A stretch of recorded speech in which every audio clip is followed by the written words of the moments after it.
ఒకరోజు భృగు మహర్షి అతని భార్య పులోమ, వారిద్దరూ చాలా అన్యోన్య దంపతులు. వారిద్దరూ చాలా అన్యోన్యంగా జీవితం గడుపుతూ ఉన్నారు. ఆమె నిండు చూలాలు. ఒకరోజు భృగు మహర్షి నదీ స్నానానికని వెళ్తూ తన భార్య అయిన పులోమతో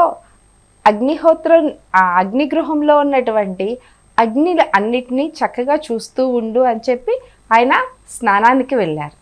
అదే సమయంలో పులోముడు అనే రాక్షసుడు ఆ ఆశ్రమం చుట్టూ తిరుగుతూ ఈ పులోమను చూసి మోహితుడయ్యాడు. ఆమెను చూడగానే ఆమె అందానికి మోహితుడై ఆమెని ఎత్తుకెళ్ళిపోవాలని నిర్ణయించుకున్నాడు. కానీ ఇంతలో ఆయనకి కొన్ని గుర్తులు వచ్చినాయి. ఈ పులోమ చిన్నతనంలో ఉన్నప్పుడు చాలా గొడవ చేస్తూ ఉండేది, అల్లరి చేయటం అలాంటివన్నీ చేస్తూ ఉండేది. ఆ సమయంలో వాళ్ళ నాన్నగారు, నువ్వు అల్లరి చేస్తే నిన్ను రాక్షసుడికి ఇచ్చేస్తాను అని ప్రతిసారి అదే మాట అనేవాళ్ళు. ఆ సమయంలో అక్కడే తిరుగుతూ ఉన్న పులోముడు ఆమెని తన భార్యగా ఊహించుకున్నాడు. ఈమె అల్లరి చేసినప్పుడల్లా రాజు ఇచ్చేస్తానంటున్నాడు, సో ఈమె నా భార్య అయిపోతుంది, ఈమె నాకే ఇచ్చేస్తాడని ఆయనకాయనే నిర్ణయించుకుని ఆమెను తన భార్యగా నిర్ణయించుకున్నాడు. అలా నిర్ణయించుకుని కొన్నాళ్ళు ఆమె యుక్త వయసుకు వచ్చిన తర్వాత రాజు దగ్గరికి వెళ్ళి తనకి ఇచ్చి వివాహం చేయమని కూడా అడిగాడు. చిన్నతనంలో మహారాజు గారు చెప్పిన మాటలు ఆయన గుర్తుపెట్టుకున్నాడు. కానీ ఆమెను తీసుకెళ్లాలనుకున్నాడు కదా, కానీ ఆయనకు ఒక సందేహం కలిగింది. ఆమె అవునా కాదా అన్న సందేహంతో మహర్షి గృహంలో ఉన్నటువంటి అగ్నిహోత్రుడి దగ్గరికి వెళ్ళి, అగ్నిదేవా, నేను నిన్ను ఒక ప్రశ్న అడుగుతాను, దానికి నువ్వు సత్యం మాత్రమే చెప్పాలి. నువ్వు చెప్పే నిజం మీదే నేను చేసేటువంటి పని కూడా ఆధారపడి ఉంటుంది. ఏం చేస్తానో కూడా నీకు చెప్తున్నాను. ఈమె కనుక నేను నా పూర్వస్మృతి ప్రకారం నాకు గుర్తున్నంత వరకు నేను ఆ రాజ్యంలో తిరుగుతూ ఉంటే, గొడవ చేస్తూ ఉంటే ఈ అమ్మాయి చిన్నతనంలో ఆ తండ్రి గారు, నువ్వు గొడవ చేస్తే రాక్షసుడికి ఇచ్చేస్తాను అమ్మాయి అనే అనుకుంటున్నాను. ఆ అమ్మాయే కనుక ఈమె అయి ఉంటే నేను ఈమెని అపహరించుకుని తీసుకెళ్తాను. ఇంకొక విషయం కూడా, నేను ఈమెని నాకిచ్చి పెళ్లి చేయమని వాళ్ళ తండ్రి గారిని అడిగాను, కానీ ఆయన అంగీకరించలేదు. ఈ రెండు ఒకే వ్యక్తి అయ్యుంటే కనుక నేను ఈమెని అపహరించుకుని తీసుకెళ్తాను. నువ్వు చెప్పే సమాధానం మీదే నేను చేసేటువంటి పని ఆధారపడి ఉంటుంది. బాగా ఆలోచించుకుని చెప్పు. కానీ నువ్వు అబద్ధం చెప్పవనుకుంటున్నాను, నిజమే చెప్తావని భావిస్తున్నాను. నువ్వు సర్వసాక్షివి కదా, అందుకని నాకు సరైన సమాధానం ఇవ్వు అని అడిగాడు. ఈ పులోముడు అడిగిన ప్రశ్నకి అగ్నిదేవుడు చాలా మదన పడ్డాడు. ఏం సమాధానం చెప్పాలి? అబద్ధం చెప్తే ఒక దోషం వస్తుంది, నిజం చెప్తే ఒక ప్రమాదం వస్తుంది. ఏం చెప్పినా కష్టమే, కానీ చాలా జాగ్రత్తగా ఆలోచించుకుని చెప్పాలి. ఏం చెయ్యాలా అని ఆయన ఆలోచిస్తూ ఉండగా ఆయనకు అనిపించింది, నేను సర్వలోకాలకి సాక్షిని, సర్వ ప్రాణికోటికి సాక్షిని అయినప్పుడు నేను చెప్పాల్సిన విషయం నిజమే చెప్పాలి, అబద్ధం మాట్లాడకూడదు. సాక్షిగా ఉన్నవాడు అసత్యం మాట్లాడకూడదు కదా. ఏమి జరిగినా నేను నిజం మాత్రమే చెప్పాలి అనుకుంటాడు. మళ్ళీ ఈ సమయంలో ఇతనికి కనుక నేను ఈమె భృగు మహర్షి భార్య కాదు అని చెప్తే అది చాలా అసత్య దోషం అవుతుంది. ఆ మాట నేను నా నోటితో చెప్పలేను. నిజమే చెప్పినట్లయితే ఇతను ఆమెను అపహరించి తీసుకెళ్తానంటున్నాడు. అంతేకాదు భృగు మహర్షి కోపానికి కూడా గురి కావాల్సి వస్తుంది. ఏది ఏమైనా భృగు మహర్షి కోపిస్తాడని భయపడి నేను అసత్యం ఆడితే అది చాలా పెద్ద దోషం. ఇంత మహాపతివ్రత మీద నేను నింద వేసిన వాడిని అవుతాను. అసత్యం ఆడకూడదు. ఏది ఏమైనా ఏమి జరిగినా దానికి సిద్ధపడి నేను నిజమే మాట్లాడతాను. సాక్షిగా ఉన్నటువంటి వాడిని కదా, నేను నిజమే మాట్లాడాలని నిర్ణయించుకుని, పులోమ, నువ్వు చెప్పినటువంటి వ్యక్తి ఈమె ఇద్దరూ ఒకరేను. ఈమె చిన్నతనంలో మహారాజు రాక్షసుడికి ఇచ్చేస్తానన్న కూతురే ఈ పులోమ, ఈమెనే భృగు మహర్షి భార్య, వీళ్ళిద్దరూ ఒక వ్యక్తే అని చెప్పారు. అగ్నిదేవుడు ఆ మాట చెప్పిన మరుక్షణమే పులోముడు వెంటనే ఒక వరాహ రూపంలోకి మారిపోయి ఆమెను తీసుకుని పరిగెత్తడం మొదలుపెట్టాడు. అపహరించి పరిగెత్తడం మొదలుపెట్టాడు. ఆమెకి అకస్మాత్తుగా జరిగిన ఈ విషయం గురించి ఆమెకు ఏమీ అర్థం కాలేదు, నిశ్చేష్టురాలైంది. కానీ అసక్తురాలు కూడా అయిపోయింది. తనని రక్షించుకోవటం ఎలాగా అన్నది కూడా ఆమెకు అర్థం కాని పరిస్థితిలో ఉంది. అసలు ఈ వ్యక్తి ఎవరు, నన్ను ఎందుకు తీసుకెళ్తున్నాడు, ఏం చేయడానికి తీసుకెళ్తున్నాడు, ఏమీ అర్థం కాని ఒక అయోమయ స్థితిలో పడిపోయి ఏం చెయ్యాలో తెలియక తను బాధతో దుఃఖిస్తూ ఉంది. తను శోకార్తురాలై బాగా దుఃఖిస్తూ ఉంది. ఆ వరాహ రూపంలో మారిపోయిన రాక్షసుడు తీసుకువెళ్తూ ఉంటే ఆమె మరి నిండు చూలాలి కదా. అదే సమయంలో తల్లి ఏడవటం గర్భంలో ఉన్నటువంటి శిశువుకు కూడా తెలిసింది. అలాగే ఆమె బాధపడటం ఇవన్నీ తెలిసి ఆ శిశువుకి చాలా కోపం వచ్చి తన తల్లి గర్భము నుంచి బయటకు వచ్చేసాడు. అంటే జనని గర్భము నుంచి చ్యుతుడయ్యాడు కాబట్టి అతనికి చవనుడు అని పేరు వచ్చింది. ఆ పేరుతోనే అతను ప్రసిద్ధి చెందాడు. బయటికి వచ్చినటువంటి ఆ శిశువు సూర్యతేజంతో ప్రకాశిస్తూ అగ్ని వల్లే ఉన్న ఆయన గాఢమైనటువంటి చూపులతో ఆ రాక్షసుడిని చూశాడనమాట.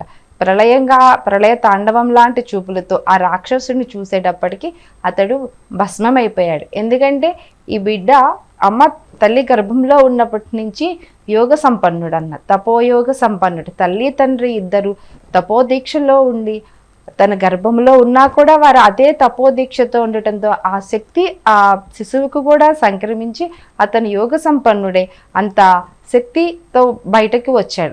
రావటంతోనే అతనికి అంత శక్తి కూడా వచ్చింది. తనకున్న శక్తితో తన తల్లిని హింసిస్తున్నటువంటి వ్యక్తిని చాలా కోపంగా చూసేటువంటి అతను చూసినటువంటి కోపానికే భస్మం అయిపోయాడు అతను. వెంటనే పులోమ కొడుకుని హత్తుకుని బాధపడింది. కొడుకును తీసుకుని ఆశ్రమానికి బయలుదేరి వెళ్ళింది. వీళ్ళు వెళ్ళిన కొంతసేపటికి భృగు మహర్షి కూడా వచ్చాడు.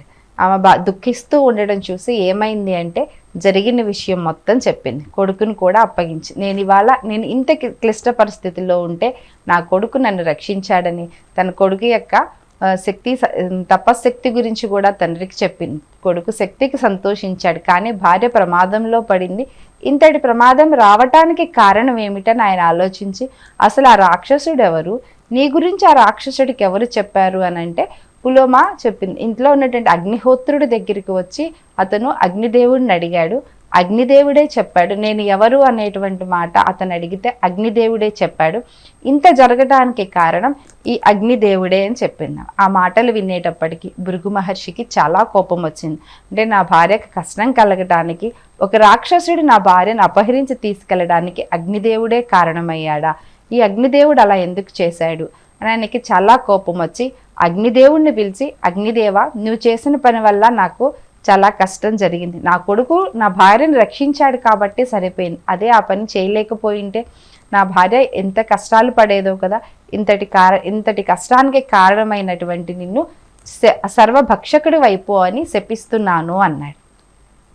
ఆయన మహర్షి అలా శపించగానే అగ్నిదేవుడు ఒక్క నిమిషం సేపు ఆశ్చర్యపోయి తర్వాత అన్నాడు, మహర్షి కోపంతో ముందు వెనుక ఆలోచించకుండా నాకు శాపం ఇచ్చేశావు, కానీ నేను చేసిన పని సరైనదే కదా.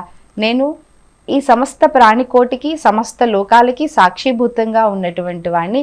ఎవరు ఏమి చేసినా అగ్ని సాక్షిగానే చేస్తూ ఉంటారు. ఒక స్నేహం, ఇద్దరు మైత్రి ఏర్పరచుకున్న అగ్ని సాక్షిగానే చేస్తారు.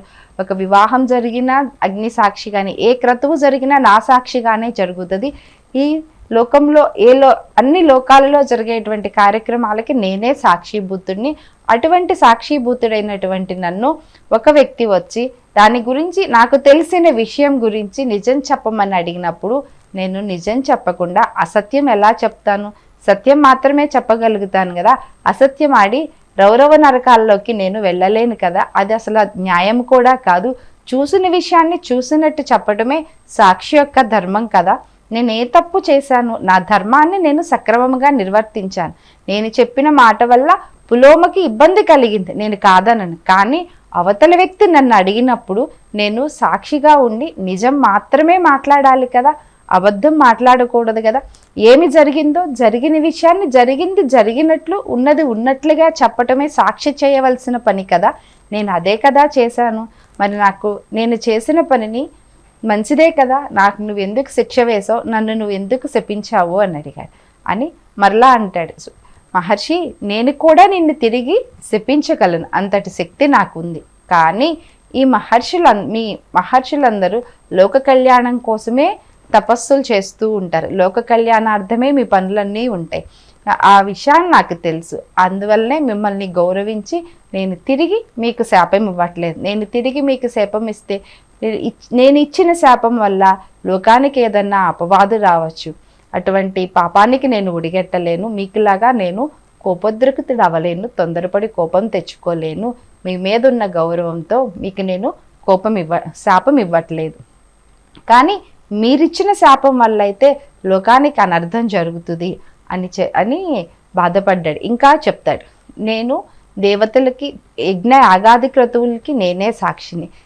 ఈ దేవతలకి పితృదేవతలకి నా ద్వారానే ఆహారం వెళ్తుంది, హవిస్సులు వెళ్తాయి. యజ్ఞంలో చేసేటువంటి హవిస్సులన్నిటికీ ఎవరెవరికి ఏమేమి ఇవ్వాలో తీసుకెళ్ళి వారికి అందచేసేటువంటి వాడిని నేనే కదా, ఇక నుంచి నేను ఆ పనులు ఏమి చెయ్యను అని చెప్తారు. ఈయన మహర్షి శాపం ఇచ్చాడు కదా సర్వభక్షకుడికి అయిపోమని, దానితో ఆయనకి కోపం వచ్చి ఆయన తేజస్సును తగ్గించుకుని నిశ్శబ్దంగా కూర్చున్నాడు అనమాట. ఆయన చేసిన పని వల్ల అన్ని లోకాల్లోనూ యజ్ఞ యాగాది క్రతువులు హోమాలు ఏమీ జరగకుండా అన్నీ ఆగిపోయినాయి. ఒక యజ్ఞం జరగకపోవడం వల్ల కేవలం యజ్ఞానికే నష్టం రాలేదు, అగ్నిదేవుడికి మాత్రమే కాదు, ప్రపంచంలో ఉన్నటువంటి అన్ని పనులు స్తంభించిపోయినాయి. యజ్ఞ యాగాది క్రతువులు జరగకపోవడంతో దానికి అవసరం అంటే వర్షానికి అవసరమైనటువంటి శక్తి సామర్థ్యాలు లేక వర్షాలు ఏర్పడకుండా ఆగిపోయినాయి. వర్షాలు పడకపోవడంతో పంటలు సరిగా పండక కరువు వచ్చింది. ఇంతటి జరగడానికి కారణమయ్యాడు అగ్నిదేవుడు.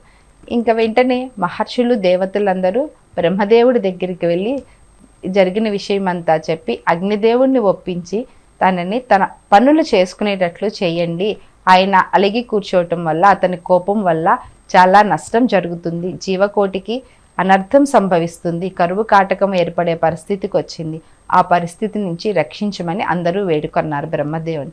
బ్రహ్మకి భృగు శాపం గురించి అగ్నిదేవుడి యొక్క అల్లక కోపం గురించి తెలిసి అగ్నిదేవుణ్ణి పిలిచాడు.